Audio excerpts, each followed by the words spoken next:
So everyone, welcome to our virtual Zoom seminar at the Hatfield Marine Science Center.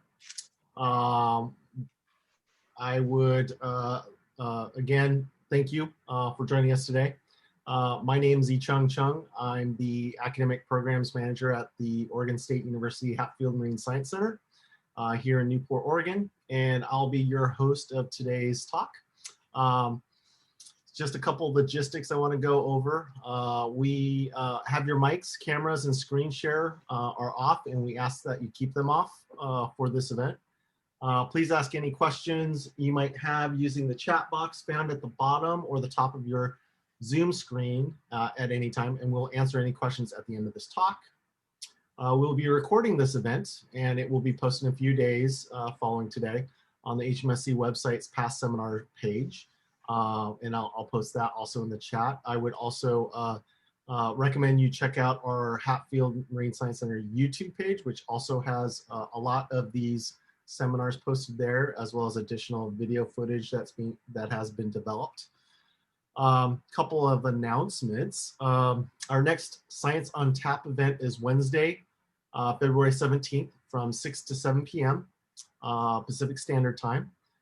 Charlie Playbon from Surfrider Foundation and Michael Moses and Andy Lanier from the Oregon Coastal Management Program will be talking about the process of updating Oregon's rocky habitat strategy and how you can get involved.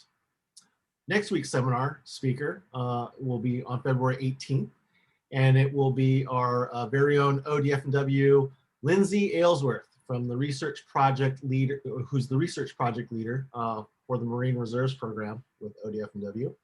And she'll be talking about taking a deeper dive, the ODF&W Marine Reserves Data Dashboard. That sounds super exciting.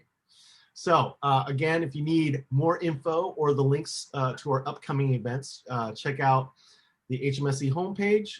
You can scroll to the bottom for more details and also check our YouTube page. So with that, I will say today's speaker has been invited by our very own Gail Hansen. I'm going to hand it off to Gail for the introductions. Okay, thanks, Yichung. I'm really pleased to be able to introduce our seminar speaker, Dr. Samuel Starko from the University of Victoria. I first met Sam when he was an undergraduate giving talks at our Northwest Algal Society meetings on the biomechanics of algae.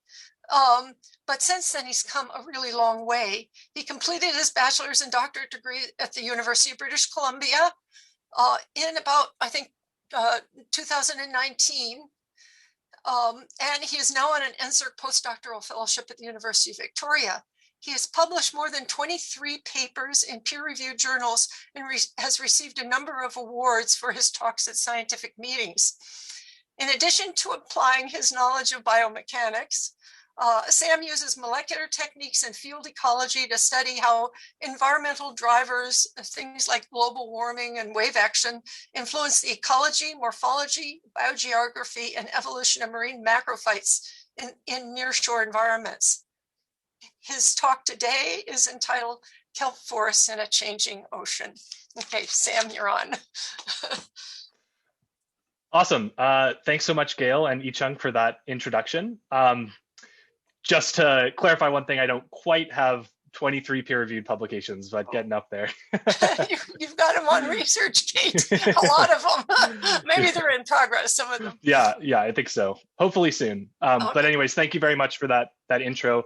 And I was really excited to get this invite to come and give this talk on site last spring before COVID happened. But unfortunately, we're living in a very different world now. But nonetheless, I'm really happy to be here and be speaking to you today. So thanks to all of you for joining. As Gail mentioned, I'm physically located in Victoria, British Columbia, and I'm at the University of Victoria working with Dr. Julia Baum. And so because I am physically located in Victoria, I just wanted to acknowledge the Lekwungen-speaking peoples on whose traditional territory I'm currently located, as well as the Songhees, Esquimalt, and Wasanich peoples whose historical relationships with the land continue to this day. And I just encourage everyone to take a moment to consider the history of your current location, whether you're on site in Newport or whether you're tuning in remotely like me. So I wanted to just start with something that might seem obvious, but is nonetheless difficult to overstate, which is that the ocean is a highly dynamic environment that has a truly broad range of different habitats and conditions that a wide diversity of organisms have evolved to live in. And so amazingly, species have evolved these tight evolutionary relationships with some of the most extreme environments on the planet.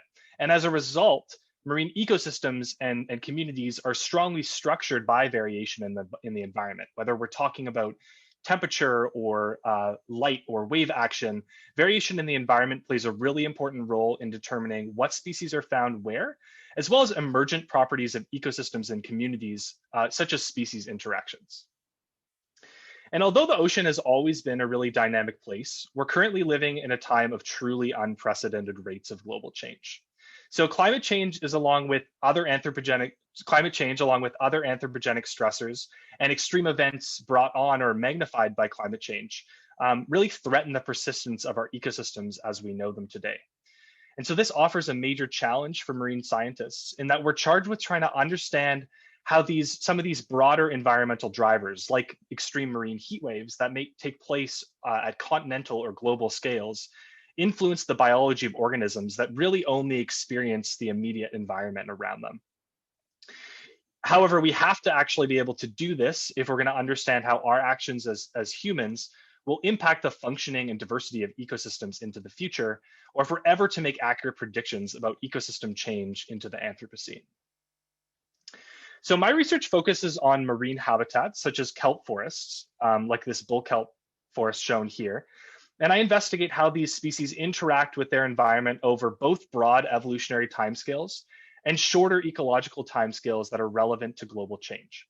My work combines a range of techniques to ask how interactions between these organisms and drivers in their environment can influence processes that are relevant to evolution, ecology, and conservation.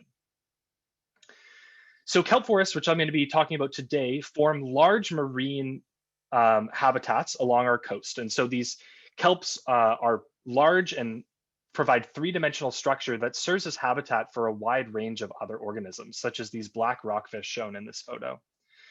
And kelps are also highly productive. And so they fix a lot of carbon and contribute to the global carbon cycle. They also fuel growth of higher trophic levels, and their carbon can be shuttled to other ecosystems as spatial subsidies, such as detrital pathways to the deep sea. And so as a result, kelp forests really strongly structure and play an important role in determining the functioning of our coastal ecosystems. And so just to ensure that we're all on the same page with terminology, I want to be really clear that although the term kelp can sometimes be used as a synonym for seaweed more generally, in the context of this talk, I'm talking about kelps as a particular clade or a group of organisms that share a common ancestor. And this is the order Laminariales, the taxonomic order Laminariales. And so the order Laminariales is part of a larger group known as the brown macroalgae. And so although they're photosynthetic and multicellular, they're really distantly related from land plants and really all other multicellular groups. However, kelps are actually a really ecologically and morphologically diverse group of species. So here are just a few photos of different morphologies and structures that make up kelp forests. Whether you're talking about large macrocystis forests or giant kelp forests shown here in the top left that can grow tens of meters tall, or whether you're talking about much smaller kelps that just lie flat along the substratum. These species are all very highly productive and really alter the structure of the habitat. And so they all really play this important role in our coastal ecosystems. And so this talk, I'm going to present work that I've conducted on the interactions between kelp forests of a range of different types and their environments across a range of spatial and temporal scales. Starting first by addressing the importance of environmental influence on kelp forest evolution across deep evolutionary or geological timescales, and then switching gears and focusing more on the present and the future. And I'm going to then spend the second half of this talk going over ongoing work about how fine-scale variation in the environment can mediate the direct and indirect effects of climate change on kelp forest ecosystems. So as I mentioned, this talk's broken up into two sections. In this first section, I'm going to talk about how using molecular phylogenetic approaches along with trait and ecological data, has really expanded our understanding of kelp macroevolution across the Pacific Ocean. So this is a shot of one of my favorite sites, which is located on Calvert Island on the central coast of British Columbia. And in this one search channel, there are actually 10 different species of kelps. And what you'll notice is that they have this wide diversity of different morphologies, and yet they're all co-occurring in this one place. And so while we can really recognize and appreciate this diversity, we don't really have a good understanding of the evolutionary processes that generated this diversity. What processes enabled this sort of wide array of morphologies to evolve along our coast. And so we have a very limited understanding of the evolutionary patterns and processes that led to the diversity of ecological and morphological strategies that we see across the kelps. And this is partially because kelps are fleshy organisms that lack a skeleton, and so we have a very limited fossil record. Also, our early understanding of kelp evolution was really based off of morphological classifications or groupings of species, which it turned out was misleading. And so in recent decades, scientists have turned to molecular phylogenetics, which is a technique that involves using genetic distances between taxa in order to infer their evolutionary relationships. This is a very promising approach, but at the time that I was actually wanting to tackle some of these evolutionary questions during my PhD, we actually lacked a really robust phylogeny of the kelps. And this is because although there had been a substantial amount of work that had actually really revolutionized our understanding, these studies either included too few taxa or too little data to actually robustly resolve the evolutionary relationships between the species to ask and address evolutionary hypotheses. And this has really limited our understanding of the evolution of kelp-dominated ecosystems as a whole, because as I mentioned, these kelp forests really structure the entire ecosystem in which they're living.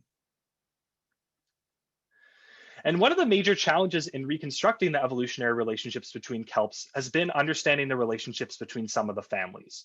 And in particular, while a lot of early work focused on a group that I'm going to be referring to as the complex kelps, which includes most of the kelp species that we know from here in the Pacific Northwest. There are actually 3 morphologically simple and quite distinct families that are also part of the order Laminariales, or were historically part of the order Laminariales. And these are the Acaciophycaceae, the Chordaceae, and the Pseudochordaceae, which I'm going to refer to as the ACP kelp families, or the ACP families. And these species are morphologically much simpler than the complex kelps. They also have distinct reproductive features. And so depending on where these species fall out or where these families fall out in the broader relationships between kelps or in the broader kelp phylogeny can tell us a lot about the potential patterns of morphological evolution across the group. They could also lend insight into another important question, which is where did kelps evolve? So these 3 families are largely endemic, or at least overwhelmingly most diverse, in the cool waters of northern Japan in the Western Pacific. And this is also the stretch of coastline that just has the highest kelp species richness, the most kelp species if you're just counting how many are there. However, on our coast, in the Eastern Pacific, we actually have more genera, and many of these are endemic, suggesting that perhaps some of the deeper evolutionary diversification occurred on our coast. And so rather than really just counting species and speculating on the origin of kelps, we need to have an understanding of how these species are related to each other in order to use a concrete evolutionary framework to reconstruct the biogeographical history of this important lineage. And so to tackle this and other questions that I'll be talking about, as part of my PhD, I really wanted to actually tackle this to try and make a robust phylogeny of the kelps. And so along with a number of colleagues and collaborators, I assembled samples from across the world, including some new sequencing that I'll talk about in a second, as well as some previously published sequence data. And so using a next generation sequencing approach, we sequenced the entire placid and mitochondrial genome of 29 different species. And from this, we were able to pull out 90 placid genes, 27 mitochondrial genes, as well as the large and small subunit of the ribosome. And we were able to do this for 41 species spanning 22 genera, as well as 8 outgroups from 5 other orders. So our 29 species that we sequenced for the first time, as well as the previous data, added up to really a total of 49 species that we could include in this analysis. And so this was the largest phylogenetic analysis that has ever been attempted for Kelps. And with this, we really wanted to ask, what were the spatial and temporal patterns of kelp evolution through deep time? And so to get at that temporal component, we had to actually take our understanding or our hypotheses about kelp evolution and turn it into something that was on a time scale. And so we used an approach called molecular clock analyses. And this is performed in a software called BEAST. And we used 2 fossil calibrations as well as 1 biogeographical calibration in order to scale our phylogenetic tree to have an understanding of the time points at which different species or different groups diverge from each other across the kelps. And so what we found is that with this data matrix, we were actually able to robustly resolve the relationships between most extant kelp genera. And so this is just showing that broader phylogeny. Each of the tips represent a species. And then as you draw back, this is basically a tree of life or a tree of relatedness between species. So species that share a node here share a common ancestor. And what I'll just point out, I could spend a lot of time talking about this, but what I just want to point out is that this asterisk indicates full statistical support for these relationships. And we can see that those asterisks are across many of these nodes in the tree. So like I said, I could spend a lot of time talking about this, and I won't. I'll just point out a few important things and then really get to the meat of the evolutionary questions we were interested in. So one of those first things that I'll point out is the placement of those ACP families that I mentioned.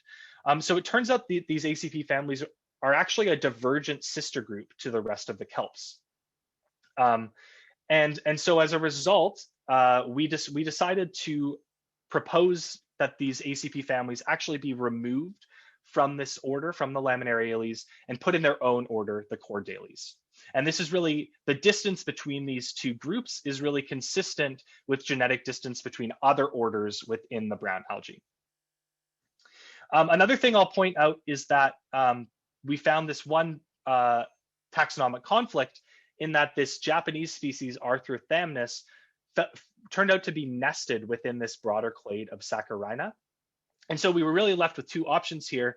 One would be to sink Arthrophamnus into Saccharina, but that would make this genus sort of inflated in terms of the amount of genetic diversity that's captured within it relative to other kelp genera that we currently recognized. And so in order to be internally consistent with the way that we've named kelps in the past, we actually opted to resurrect 3 genera that had existed in the past.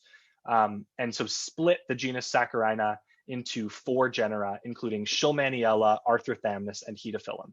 And so if you're a field ecologist and you've been out working with something like Saccharina nigripes or Saccharina sessilis, and it's now, you know that the name has changed to Heatophyllum nigripes or Heatophyllum sessile, that's why. It's because there's this conflict between the actual inferred evolutionary relationships between species and the way that we have traditionally named them. Okay, so this taxonomy is all well and good, but really I wanted to get to the meat of the questions, which were about these deeper patterns of evolution. And so we now have this robust and well-resolved phylogeny that we can actually use to test some of these hypotheses about kelp evolution. For example, where did kelps evolve? And so in order to tackle this question, I conducted a historical biogeographical analysis using an R package called BioGeoBears. And so there's a lot going on here, but I'll just break it down for you. So basically, each of these tips is a species, and the colors that are filled in indicate the modern distribution of that species. So what regions of the oceans are those species currently found in? And in a very Pacific-centric way, I split up the ocean into these 6 different regions, which then correspond to those different colors. And then if we draw back from the extant species, each of these pies indicates the relative probability that a given ancestor lived in a certain region. And so if we just look through some of these interesting things here, we can see that the origin of the Kelps, so the ancestor of all Kelps, really was very likely found in the Eastern Pacific, and very likely Alaska, or at least northern parts of the Pacific Ocean. However, a lot of the diversity that we see in the Western Pacific is actually more derived. It's actually the result of more recent speciation events within a few clades, but in particular within this one clade up here, the Saccharina clade. And we can see 3 separate instances of Kelps crossing the equator, so invading southern oceans from the north. And we can see 5 separate instances where Kelps have invaded the Atlantic or the Arctic. So overall, this really suggests that Kelps are originally from the Northeast Pacific, but they've dispersed broadly on many fronts and have subsequently diversified in some places following that dispersal. So this global dispersal likely has played an important role in shaping the diversification patterns that we've seen across the Kelps. Another interesting question that we can ask is, what are the patterns of evolution of some of these key morphological adaptations that we think about when we think about kelp? So for example, I showed you that image of giant kelp, which floats up from the substrate. You know, how many times have floating kelps evolved from non-floating ancestors?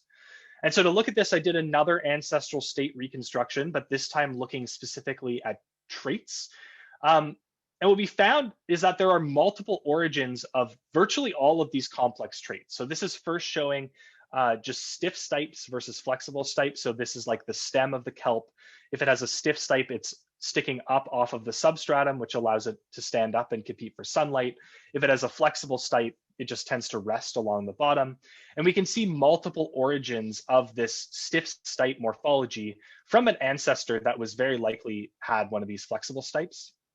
Similarly, we see multiple origins of tissue cavitation or of the formation of trapped air or buoyant floats.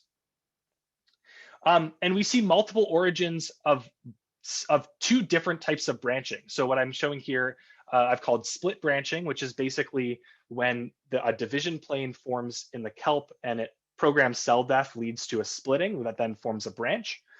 And we can see multiple origins of this feature from, again, a simple unbranched ancestor. And if we look at true branching, which differs in that the kelp would have a true secondary meristem that actually produces a true branch, we again see multiple origins. So this really suggests that from a simple ancestor, we've seen this adaptive radiation of different kelp morphologies and ecological strategies. And so given that there is this adaptive radiation where we've seen sort of this increase in the amount of morphological diversity through time in this group, given that that is evidence of an adaptive radiation, is there any evidence that there might have been some sort of an ecological opportunity that spurred on this kind of diversification? And so to look at this, we wanted to look then at the timing of diversification rates within the kelps. And so what I'm showing here is the results of an analysis that I conduct in a software called BAM. And so this top plot is just showing deep sea oxygen 18, which is a proxy or can be used as a proxy for ocean temperature. And we can see right between 30 and 35 million years ago at the Eocene-Oligocene boundary, there was this major climatic event where the oceans began to cool. And this was actually a mass extinction event. And right around this time is actually when we see the broader diversification of the kelps or of the laminariales. And this is apparently associated with a potential increase in diversification rate. And so this might suggest that kelps are actually an evolutionary burst that corresponds with this massive global change and mass extinction event that could have created this ecological opportunity for the group. And so again, this really lines up with that idea that these kelps are an adaptive radiation that from a simple ancestor have really radiated out ecologically and morphologically.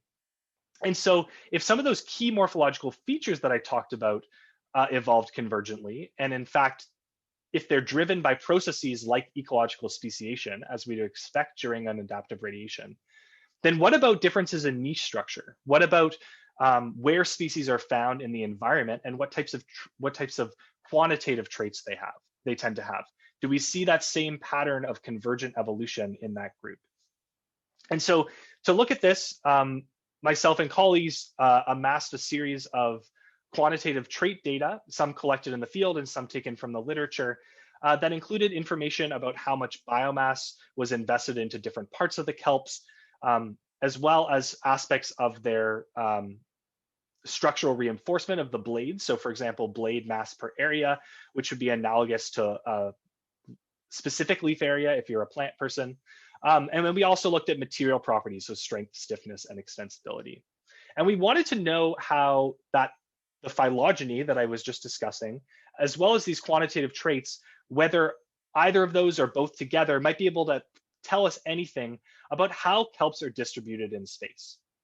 And so to look at this, we needed an ecological data set, a data set of ecological communities in order to compare the predictive power of traits versus phylogeny.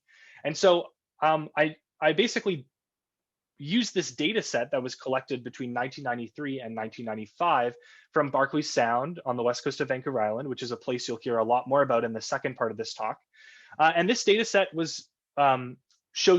includes distributional data for a number of kelp species across the area, in that they went to over 100 different sites and recorded which species were found at each of those sites. And so this provided an opportunity to actually see whether either phylogeny or traits could predict the distributions of kelp in space. And so first, looking at the evolution of quantitative traits, we found that there's no phylogenetic pattern of these quantitative traits. Closely related species can have very, very different sets of quantitative traits, which really suggests that there's, again, evidence of convergent evolution in traits. So on the left, I'm just showing an ordination showing all of those trait values basically collapsed into two axes. So each of these points is a species, and the closer two points are in that ordination indicates that they have similar sets of traits. And the way that the axes ended up working out is that this y-axis really corresponds to material properties, so things like tissue strength, whereas this x-axis really refers to things about the gross structure. So how strong is that holdfast, which holds onto the rock, and how thick are those tissues? And what we found is that there's no phylogenetic signal on any of these traits individually or on either of these principal component analyses. Similarly, we found that when trying to predict where species are found or which species tend to be found together in nature, traits were really important here. But again, phylogeny played no role. So this is just showing a co-occurrence index on the y-axis. So each of these data points represents a comparison between a pair of species. The higher the data point represents that pair of species is likely to co-occur. If it's low, it indicates that they're very unlikely to co-occur. And we see that there's no effect of the phylogenetic distance between those species in predicting whether or not they're found together. However, species that had similar traits, in particular traits associated with mechanical reinforcement, were significantly more likely to be found living in the same habitats. And so the reason for this is that we actually see that these traits, in fact, predict where kelps are found along, in particular, a gradient of wave exposure, but also that we see sort of this pattern of convergent evolution and adaptive radiation of species within different subgroups of the kelps, radiating and partitioning the environment and each specializing in different types of habitats.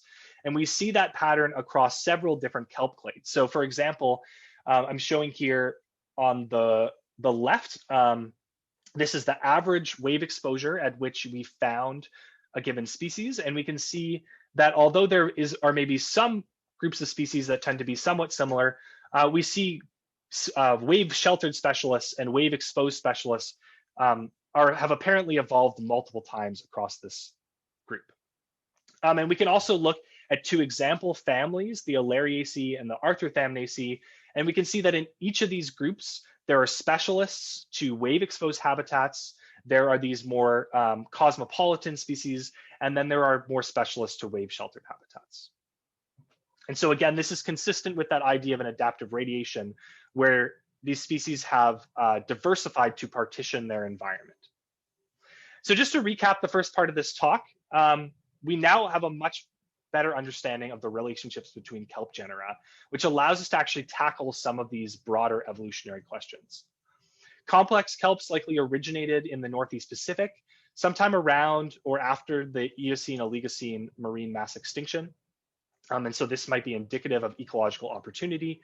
And trait and niche evolution within the kelps is very labile, which again may be consistent with that idea of ecological diversification and adaptive radiation. So I'd just like to thank, before I move on to the second part of my talk, just wanted to give a quick shout out to my collaborators on this project, without whom this work never would have happened. Okay, so now I'm gonna switch gears and go from talking about a scale of 30 million years to start talking about a time scale more on the scale of 30 years or 3 decades. So I'll start this section by just pointing out that around the world, we're seeing that many kelp forest ecosystems are under threat of global change. And really at a global scale, we are tending to see more declines than increases in abundance in field surveys. So this is data published in Wernberg et al. 2018 for all data sets that they were able to collect over 2 decades of data. And as you can see, there are many more instances where kelps have declined in red than increased in blue. Yet, despite this sort of overall average trend of decreasing kelp forests, there's a ton of variation here, right? So we still see quite a bit of blue and gray where there's no change or even increases. And even places that are predominantly decreasing, we do see some sites increasing. So what's going on here? This is a major challenge that we need to try and understand some of this variability.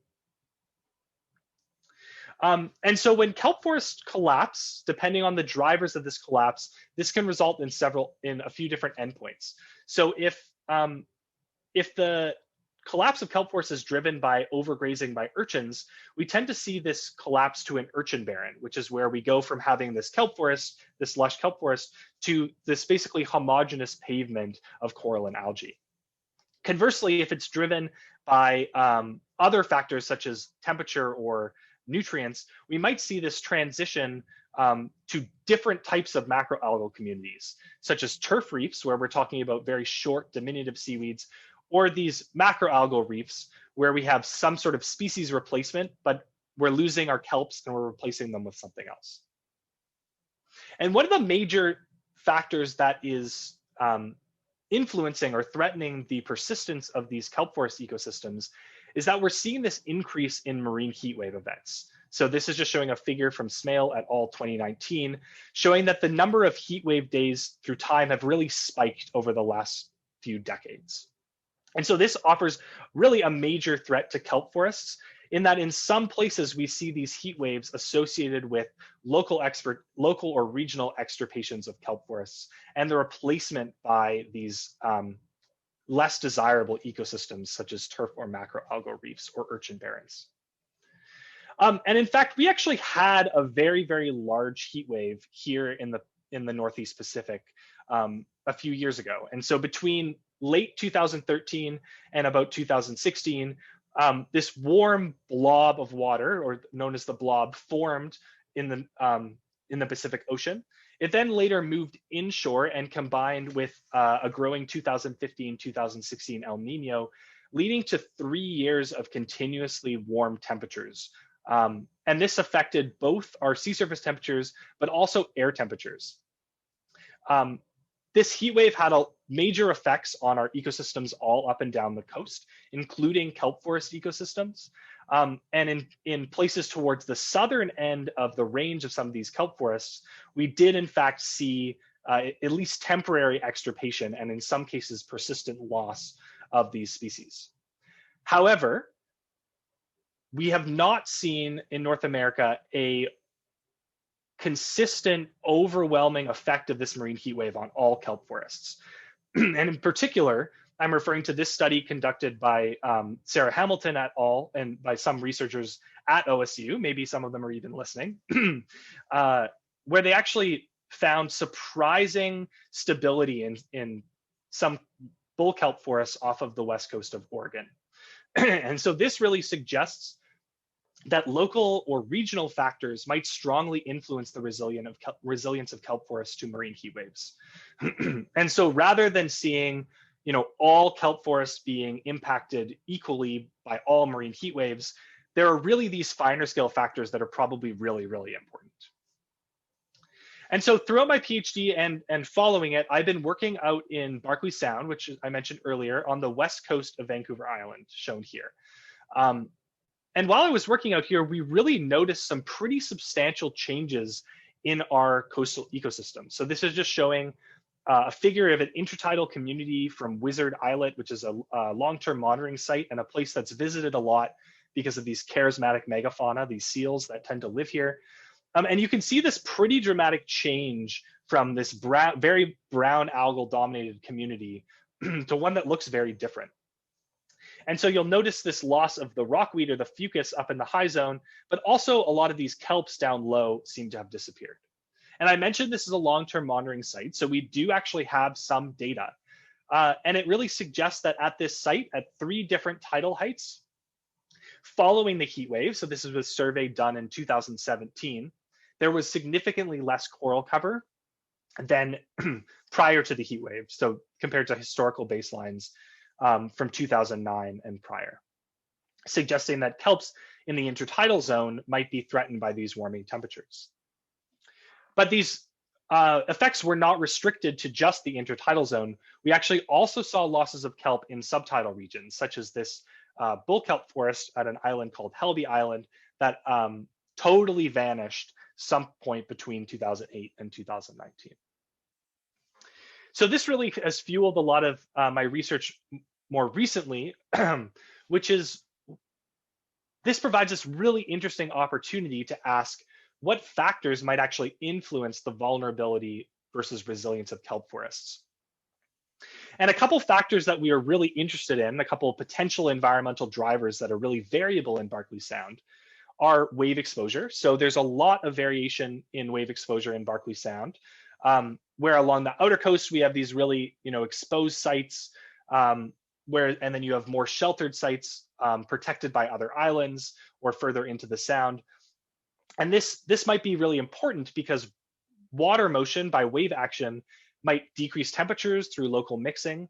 Water motion might also stimulate kelp growth by facilitating nutrient uptake. However, kelps growing in more exposed areas may also be more sensitive to other stressors such as storms that might be more likely to rip up kelps. So either way, it really seemed like wave exposure might be an important factor here. Another thing that's really, really interesting about Barkley Sound is that as we move from the far outer coast inshore, we actually see this 3-degree change in summer sea surface temperature. And we can actually see this gradient captured on a thermal satellite image on the left, as well as in situ loggers that we put out in 2019 for 2 months. And so you can see that this is showing just the average temperature as the point, and then the average max and the average min. So while on the outer coast, conditions tend to be about 13 degrees in the summer, on the inner coast, they're really fluctuating between 15 and 17 pretty much every day. And we even saw highs of upwards of 20 degrees at some of these warmer sites in the summer. And so to look at whether either of these drivers might have been important in facilitating the responses of kelps to this broader marine heatwave stress, we assembled a collection of various historical data sources from across Barkley Sound. So Barkley Sound is really cool because there's this Banfield Marine Sciences Center is there, and there's this long history of doing kelp research out of there. So we actually have this history or this historical data sets dating back to the 1970s of where these different species of kelp used to be found across Barkley Sound. And so first I'll talk about some work that we did looking at intertidal communities. So to date, we've actually made it to 70 intertidal sites that were initially surveyed in the 1990s. and we used these old photos that look like they were taken 50 years ago, but really were taken in the 1990s, and matched them up to features that we could actually physically see in person. And so this, in some of these cases, these were really straightforward. You can see these crack structures that are in both of these photos. That was very, very convincing to us that we were at the right site. But some of these were a little bit more challenging. So, for example, this site, we could almost line up the landmarks. It looked so similar, but just couldn't quite line up. And then we realized that these photos had in fact been developed in a darkroom at the Banfield Marine Sciences Center by hand. And so this slide was likely just flipped backwards. And so this was really fun. It was kind of like a scavenger hunt trying to find these sites, but it also was a really, really great opportunity to make sure that we were going back right to those same spots based off of these photos. And what we found is that there's no change in the regional species pool. We found no evidence of local extinctions for any of these species. However, many of the sites individually on a local scale lost a lot of their species, and many of them actually lost more than half of their species. So this is just showing distribution of those sites across Barkley Sound, where the color indicates changes in species richness relative to that historical survey. And as you can see towards the outer coast, we actually still have these really, really lush intertidal kelp communities, especially on really wave-exposed sites like this one or this one. However, further inshore, we started seeing something very different, which was that sites that historically had accounts of having several kelp species were really now just dominated by these bleached out turf algae, such as here and here. And this was especially true actually on sheltered shores. And if we looked more at wave-exposed shores, even wave-exposed shores further into the sound, we again saw the persistence of kelp. So this suggests that in the intertidal zone, wave exposure may play a really important role on a local scale, and wave exposed sites may actually act as refugia in the face of marine heat waves. And so just to show you the actual data from this, this is just showing the number of kelp species found in historical data sets in blue versus our modern research surveys in gold. And as you can see, there's no change in average species richness at the exposed sites. However, at the sheltered sites, we saw this big drop off in the number of species you would expect to find. And we see a similar pattern when viewing at the accumulated number of species across these sites. So this is a species accumulation curve. So on the y-axis is the number of kelp species that you would expect to find were you to sample a certain number of sites along the x-axis. And so what this suggests is that these curves are really very similar at exposed sites, suggesting that really diversity has not changed at these exposed sites, kelp diversity. However, down at the sheltered sites, we went from having upwards of 10 species to having as few as 3 species in 2017 across all of the sheltered sites. And this pattern was really driven by a loss of cosmopolitan species from the sheltered end of the, from sheltered sites. So for example, species like Alaria marginata or Crosteria that are really widely distributed across different wave exposures tended to be disproportionately lost from these sheltered sites. However, this pattern is not reflective of what happened in every single species. So for example, Heatophyllum sessile actually, if anything, increased, although it was not significant. And Macrocystis pyrifera, there was this effective year. So we saw differences in terms of which time point you're looking at. However, there was no specific effect of wave exposure, suggesting that there's something very different going on with these canopy forming kelps like the giant kelp. And so this was the next thing that we wanted to tackle, was trying to understand how subtidal canopy kelps have changed across Barkley Sound and what factors might influence their resilience in the face of ongoing global change. And so I can't talk at all about these subtidal canopy forming kelp beds without also talking about another major threat, which is the growing influence of urchins. So Parks Canada surveys conducted between 2013 and 2016 really corroborate work that's been shown across the whole coast, which is that Pycnopodia or the sunflower stars, which in Berkeley Sound is really the only remaining major predator of urchins left after the loss of after the loss of otters. We saw this major drop off in the abundance of that species, of the sunflower star, between 2015 and 2016. And so if anyone saw Sarah Hamilton's talk a few weeks back, she talked about these patterns across the whole coast, where really Pycnopodia have been extirpated from much of the Northeast Pacific.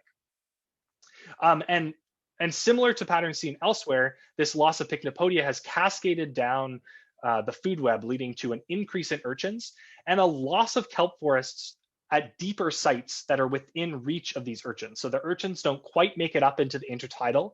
They stop a few meters below. All of these data that I'm showing here were collected by Parks Canada staff at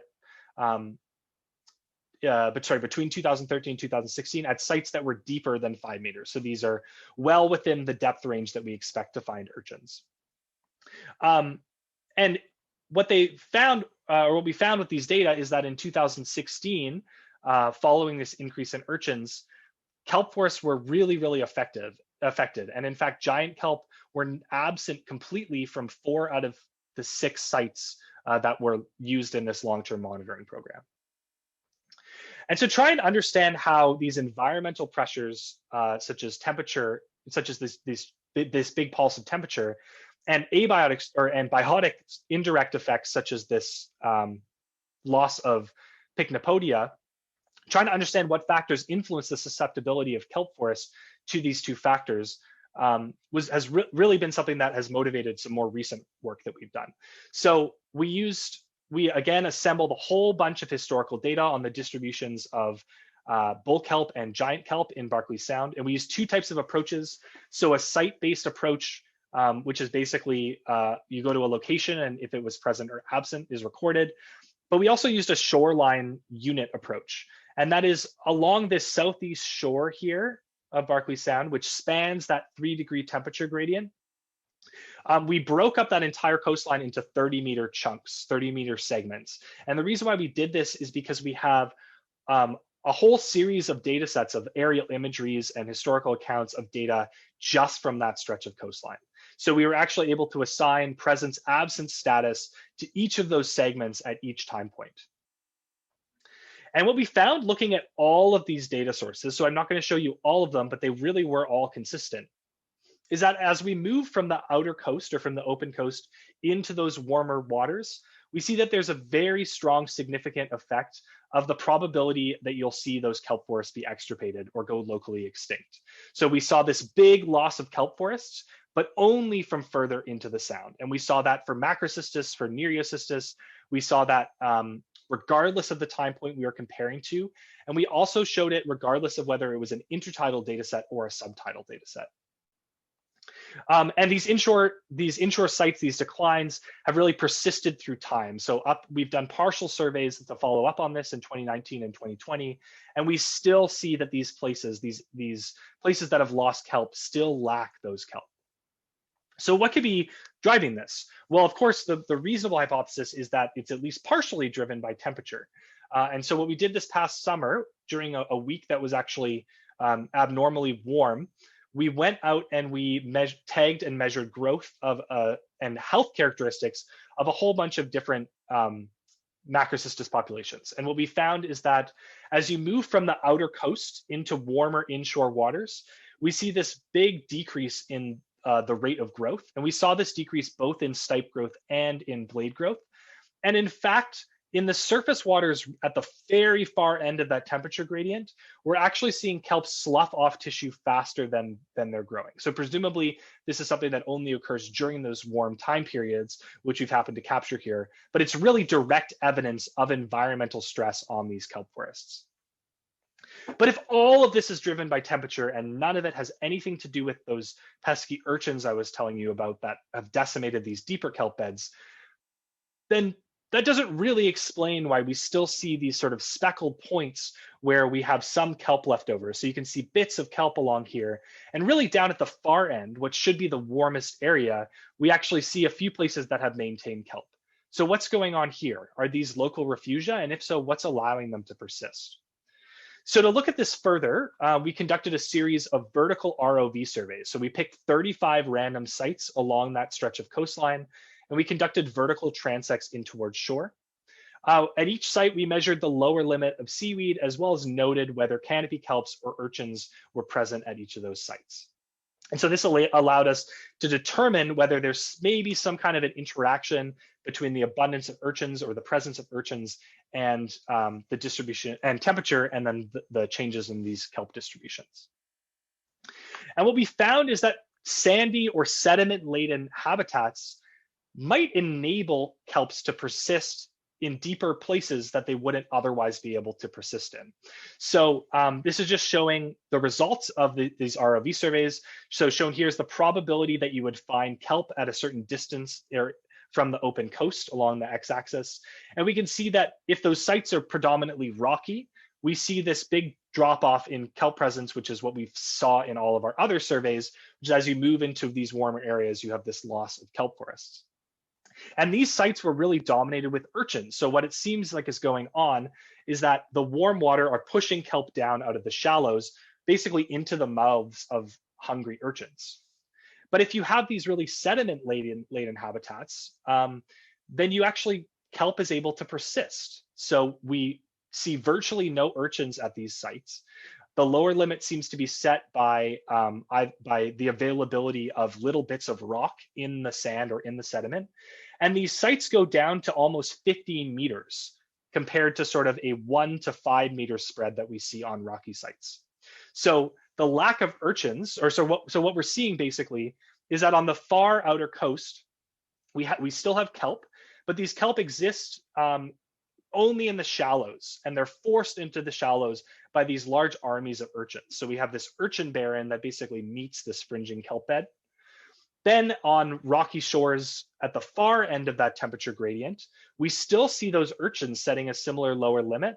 However, there's no kelp in the shallow. All of the kelp in the shallows has been lost and is instead replaced with these more thermally tolerant algae. But finally, at the far end of that gradient, we have these deeper sites that are sandy or have a lot of sedimentation, and they have very, very few urchins. And these places have these quite fairly lush kelp forests. However, many of these kelps actually, very, very interestingly, and I'm happy to chat about this more after if there are questions about it, many of these kelps actually don't reach the surface at all. And they either don't stand up off the bottom or they barely stand up, except in the shallows. And it's those shallow kelps that we were actually measuring that reduced growth on earlier. So that's about all I have for you, but I wanted to just end with a quick, by showing you a few of these examples of these different types of habitats from the ROV surveys. So this first one I'll show you is just an example of a urchin barren running up onto a fringing kelp bed. We can see those kelps forced into the shallows.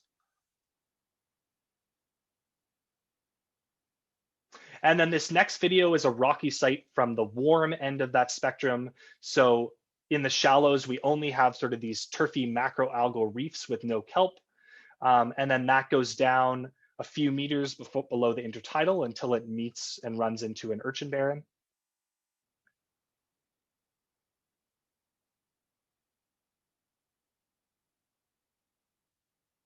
And then at the very far end of the gradient, as I promised, one of these refugial habitats where these macrocystis plants really don't stand up very much off the substratum, at least at the deeper ends of these beds. And as I mentioned, these are quite dense beds. You can see them growing on sort of this sedimenty, cobbly habitat. And then actually a little bit further into the shallows, some of these kelps start to stand up a little bit and reach the surface. And it's those fronds that reach the surface that had that really reduced health and growth rate. And then even further into the shallows at this site, we're still several meters below the intertidal zone. We're completely out of the kelp. So this again supports the notion that there's this sort of lens of unsuitable water at the surface of these, in the surface waters in these warmer areas that might exclude kelp forests.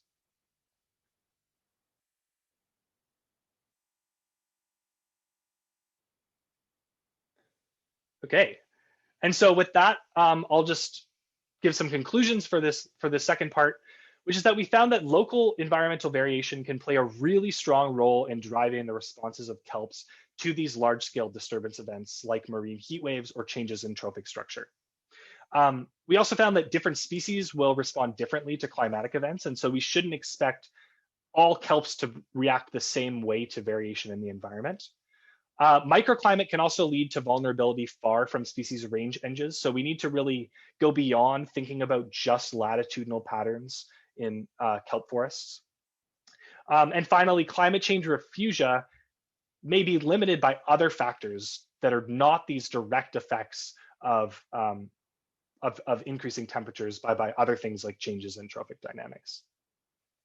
And so with that, I want to thank some of the collaborators on the second part, or on this second project I talked about, including my longtime collaborator, Chris Neufeld, and my current supervisor, Julia Baum.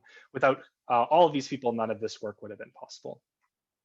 And so again, I'll just acknowledge a long list of people. Especially, I want to thank the Bamfield Marine Sciences staff that really assisted in the field and with the logistics and made this work possible. And with that, I will end my talk, and I'm happy to take any questions. And I've just posted my Twitter handle here, as well as my email address in case anyone is interested in reaching out and talking further about this. Thanks.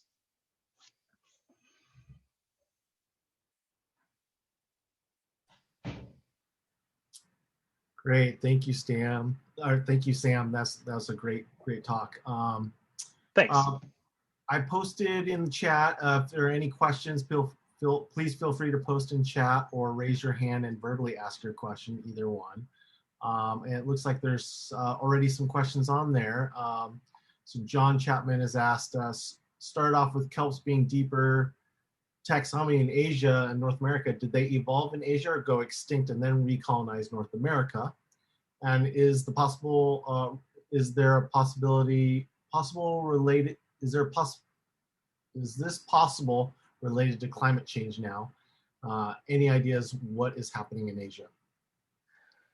Any ideas what's happening in Asia?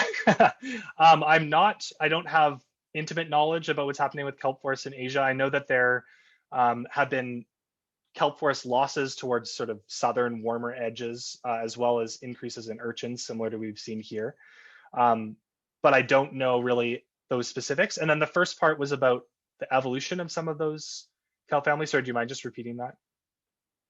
Sure, yeah. He talks about, did they evolve in Asia or go extinct and then recolonize North America, when you were talking about, I think earlier at the beginning of your talk, how kelp started off being deeper taxonomically in Asia and then moving to North America. Okay, yeah, yeah, great question. So basically, it turns out that they're really what we used to call kelps were these two more divergent sister groups, so which we've now called the chordales and the laminary ales. And so the chordales are the ones that are really predominantly in Asia. And then given our reconstruction, we hypothesized that kelps originated on our coast in the Eastern Pacific and then subsequently spread to the Pacific. Because they're divergent sister groups, we're actually unable to, with any confidence, say where the common ancestor of both of those groups lived. So it's very challenging to know, where the proto-kelp that would have included both of those groups would have lived. Next question is from Joan.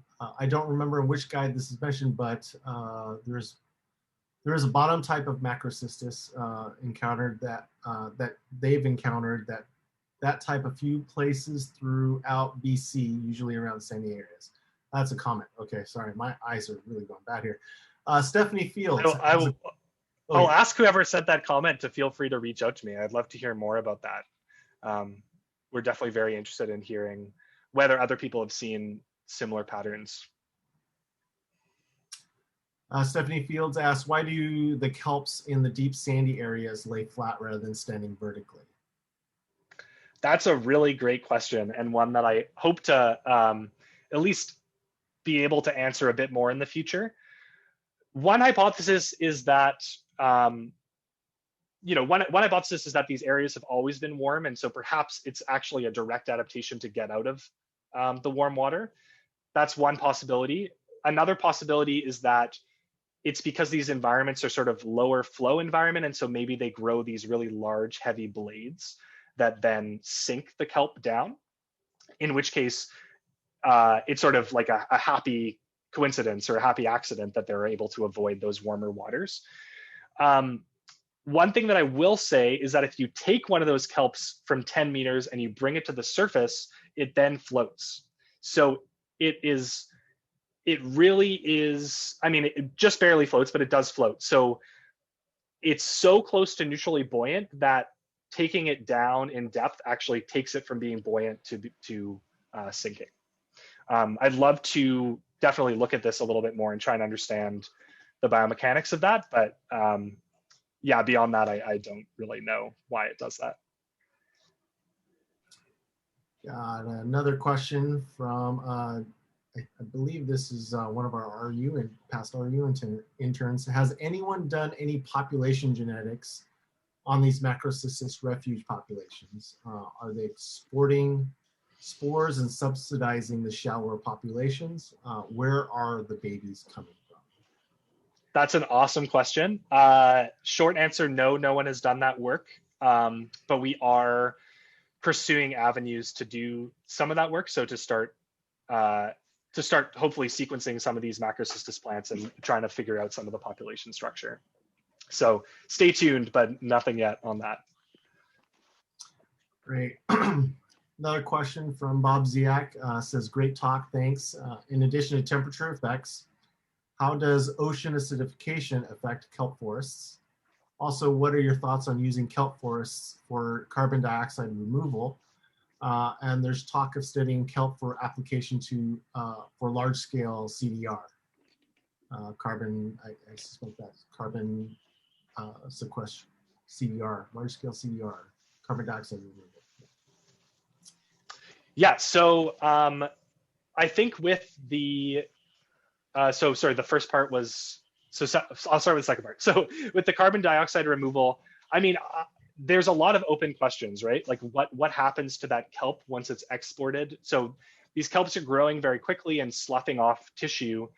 And some of that tissue is shuttled to the deep sea, but it's really unclear what happens to that tissue, whether any of that carbon or how much of that carbon is actually sequestered. So I think we need to do more research to really know whether that is a potential avenue for long-term sequestration of carbon. But given how fast kelps grow, it does seem like a potential great solution to produce large amounts of carbon and then potentially remove that from the atmosphere. And then, sorry, the first part of that question? Yeah, the first question kind of alludes to, so temperature, in addition to temperature effects on these, how does ocean acidification affect these kelp forests? Yeah, so again, I think more research is needed on ocean acidification. It does seem as though kelps appear to be sort of less sensitive to ocean acidification than a number of other stressors. And in fact, there's some evidence that increases in carbon dioxide might actually help kelp that are living in carbon limited environments. But again, I think there's a lot of work that needs to be done there, and that's not an area that I'm super familiar in or familiar with or actively working in, so I can't really comment, except that it sort of there isn't direct evidence that that we should expect ocean acidification to be super detrimental to kelps. Here's another question here. Any observations as to what ratio of sand, rock in an area allows the rock to continue to support kelp in the presence of urchins? So essentially, what distance of sand seems to be present as a barrier to urchins? Yeah, that's a really good question. I mean, anecdotally, it seems like whenever you have a boulder that's sort of larger than a table, there's the possibility for you to find groups of urchins living on it. But these habitats really, I think a big part of it is that they are sheltered. So the rocks, the cobble that are there are quite small, and because it's so sheltered, they're not getting knocked around. So there's quite a bit of stability. So I think it just needs to be, I mean, I don't know. I think there's a good opportunity for experimental work to try and identify potential thresholds. But I definitely, yeah, that's definitely a question that I think needs to be answered. We got a question from Aaron Galloway. Hi, thank you, Dr. Starko. That was great talk. Really. Thanks. One question I have is just about the use of the Triton ROV. I got one of those too, and I was thinking about, cool. Yeah, I haven't used it yet for surveys, and so it's cool to see that you were using it, and wanted to know if you had any, were you happy with that compared to, I know you and Chris have also done some more like drop camera things where you just have like a remote camera. How would you compare if you're going to you have limited boat time, would you rather run that Triton ROV or would you rather run a drop camera, assuming you can't dive? The ROV was awesome. We got, all of those 35 sites, as well as a number of other sort of like haphazard sites that we wanted to just know what was going on. We probably did 60 surveys in like 2.5 days. So it was, made them really, really fast. And it was really awesome. The footage was great. I mean, the biggest challenge with using an ROV as opposed to something that like maybe has an actual quadrat is trying to do any sort of percent cover estimation or anything. And so you're limited largely to presence, absence, or like sort of like, I guess, ordinal data types potentially. But that's sort of the one limitation is depending on the angle of the ROV, you might have a different perception of what's going on a little bit. Yeah. We built, you know how those Triton ROVs have payload screws on the bottom? Yeah. We built a rig for ours to put 2 lasers on there. And I could have, if you want, I could send you the specs. Somebody 3D printed those laser holders. If you want those, I'd be happy to send that to you at some point. That'd be awesome. Yeah, I would appreciate that. Yeah, because that's one thing that would have been really helpful is to have the measuring lasers. Yeah, I wish they would have just put the lasers in there. Hey, all right. Thanks for the talk. Very interesting. We'll follow up with you at some point. Great. Thanks, Aaron. Sam, there's a follow-up to that, which was, did you actually go into the kelp forest with the ROV? And did you ever get entangled in the kelp with the ROV? Avoiding getting entangled was probably one of the bigger challenges. We didn't ever get tangled. Brian Timmer, who did all of the ROV driving, was very good with it, and he was able to avoid kelp. I think we were close one time, but not quite. Didn't quite get ensnared. So that's also another limitation, is that you can only go in as far as you have a clear path to go in, and there is the risk of entanglement. But so no, we didn't go right into dense kelp forests, but would go right up to them, or certainly over those submerged beds. There's another question from Arlene. Was DO monitored at the sites, dissolved oxygen? No, I wish, but it was not. Okay. And then this one's from Gail. She was saying, thanks so much for an extraordinary talk. Just wondered if you found evidence of different strains of kelp of the same species preferring different exposure. And she's just wondering if sessile is usually mod sheltered here. H. Sessile is usually mod sheltered here. Yeah. So yeah, we were, as far as different strains, I mean, it's very challenging to, without doing the genetic sequencing, to know what's phenotypic plasticity versus like an actual genetic difference. Definitely very strong morphological variation in a number of these species. So it's certainly possible that there's some local adaptation, even with Macrocystis, at the most wave exposed population, the plants are quite small and really, really thick and stiff, And then again, at the far end where they're sheltered, these blades are long and big and thin. And so they're very, very large differences in morphology. So that's something that would be really awesome to follow up on. As far as things like, or groups like Alaria, so Gail, I'm sure you know Alaria nana versus Alaria marginata, there definitely is sort of site fidelity for that, where you tend to find some like the nanomorph growing more at more wave exposed sites compared to the marginata form. And then your question about Heatophyllum sessile, it sort of does seem to have a limit. Like you don't find it at the absolute most wave exposed site. So I think that's a reasonable, to say that, you know, it's sort of moderate exposed to exposed, but not, you know, not the absolute most. You don't find it growing with Postelsia or Lawsoniopsis, some of those really, really strong species. Great. All right, and then one final question here from Bridget. Awesome talk. In looking at the origins of kelp traits, did you look at the holdfast? They're curious if you have any insights into what the holdfast of the kelp common ancestor might have been, discoid, hapteral, or something else. Yeah, that's a really great question. And so, yes, I did do some of that work. Again, so thinking about the actual, or I did conduct that analysis. And so looking at the complex kelps, so the order Laminariales, sensu stricto, the ancestor very likely had a hapteral holdfast with multiple origins of a discoidal holdfast. But given that some of those Chordales species have discoid holdfasts, it's basically impossible to figure out what the ancestor of both of those groups would have had.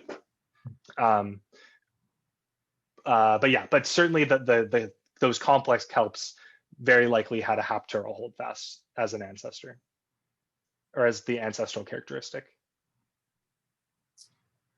All right, she says, cool, thanks. Great, and that's our last question, unless there are any more. This has been a great seminar, Sam. Thank you. Thanks, Ichan. Yeah, and I wanted to thank everyone for joining us today. And again, a round of applause to our speaker. And we'll see you guys next week. Great. Thanks again. Thank you, Sam. Thank you. Thank you.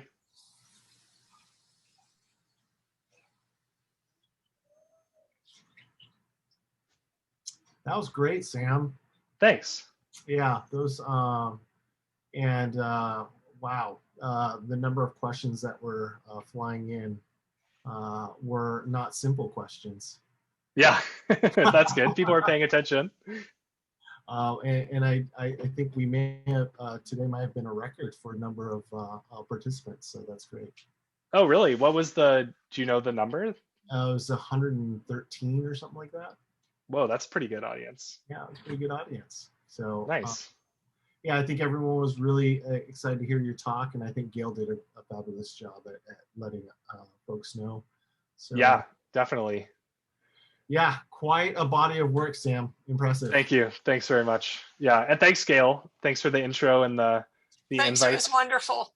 I'll write you. I'm glad. Okay, sounds good. Thanks. Yeah. Okay. Yeah, and at some point we'll have to host you down here for an actual visit. Oh. Yeah, that'd be awesome. Yeah. That would be great. Yeah. Yeah, I was looking forward to, I mean, this was of course last like February or something that we were talking about it. And I was really looking forward to doing the trip down there because it's only about a 6-hour trip, hour ferry and then a 5-hour drive. So it's not too bad. Yeah.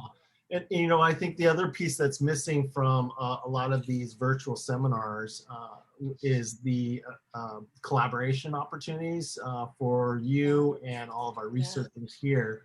Typically, we have kind of a seminar, but then also with your visit, we have a whole bunch of meetings set up where you and meet with other faculty. We've got several government agencies co-located here. I know ODF&W, the Marine Reserves Group, would definitely like to connect with you more. about this work, and then and just our grad students. Yeah. Cool. Well, I mean, certainly anyone can feel free to contact me. I love to chat about this stuff anytime, but yeah, hopefully one day I get to come down and visit if they ever open the borders. That's right. Right. Yeah. All right. Well, take care. And thanks again, Sam. Great. Yeah. Thank you very much. I guess I'll stop sharing my screen. All right, and that concludes our seminar. Have a great weekend, everyone, and happy Chinese New Year, Year of the Ox. Yeah, great. Okay, thank you. Thanks again. Bye-bye. Bye-bye, Sam. Can't seem to, oh, there it is, okay.